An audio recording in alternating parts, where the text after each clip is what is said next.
इस मूवी का रिव्यू करना हमारे ही घर में हमारे रिश्तों का रिव्यू करने जैसा है। The Mehta boys movie based है फादर सन साइलेंट कॉम्बैट पर। रिलेशनशिप वर्ड नहीं कह सकते क्योंकि दोनों के बीच एक ऐसी जंग सी चल रही है जो silences, judgements, ego clashes, right wrong decisions को लेके अंत तक भी चलती ही रहती है।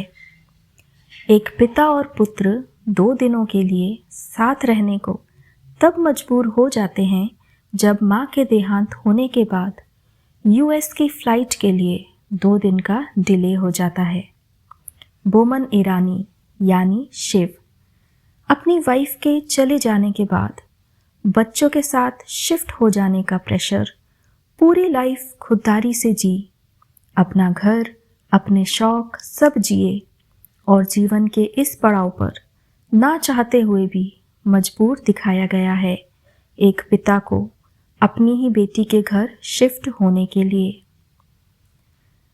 उसका घर ही उसकी आइडेंटिटी है जहां पूरा जीवन बीता, पर वो तैयार है। बेटी के साथ यूएस चले जाना एक प्रेशर फील हो रहा है जिसे दिल नहीं मान रहा और दिमाग सीना ठोक के कह रहा है कि यही सही है। फ्लाइट में 2 दिनों का डिले होने के कारण अपने बेटे अमय के घर रुकने का फैसला लिया जाता है। अमय पापा से कभी अप्रिसिएशन मिला ही नहीं, बिना बताए मुंबई में जॉब ज्वाइन कर लिया। ऑफिस में अपनी बात, अपने आइडियाज़ ना रख पाने की जद्दोजहद, बिल्कुल वैसे ही जैसे घर में कभी पापा से नहीं कहा कि वो क्या सोचता है, क्या चाहता है। ये डीप एम्बेडेड इमोशन उसे जॉब में भी आगे नहीं बढ़ने दे रहा। घर से सीखा साइलेंस अब जॉब पर भी हावी हो रहा है। गर्लफ्रेंड सपोर्टिव है पर कदम तो खुद ही उठाना होगा। नौबत जॉब छूटने तक की आ चुकी है और इस पर पापा का घर आ जाना। हर छोटी छोटी बात पर मुझे तुम पर विश्वास नहीं है वाली feeling, you are not good enough वाली म्यूट फटकारें अमय को अपना आपा खोने पर मजबूर कर देती है। वैसे तो उसके पापा सपोर्टिव हैं, कोऑपरेट कर रहे हैं, पर ना कही हुई तमाम बातें अब बाहर आने का रास्ता देख रही हैं। कहते हैं कि एक बेटा ही पिता का सहारा होता है क्योंकि वो उसकी स्ट्रगल और फाइट को अच्छे से समझता है, पर उस गद्दी पर अपनी जगह बनाना, अपने लिए रिस्पेक्ट कमाना पड़ता है। मैं भी कुछ हूँ, ये बताना चाहता है अमय अपने पिता को, और इसी कारण से कई बार आहत कर देता है वो अपने पिता के अहम को। अब जो चोटिल होता है वो चोट तो पहुंचाता है।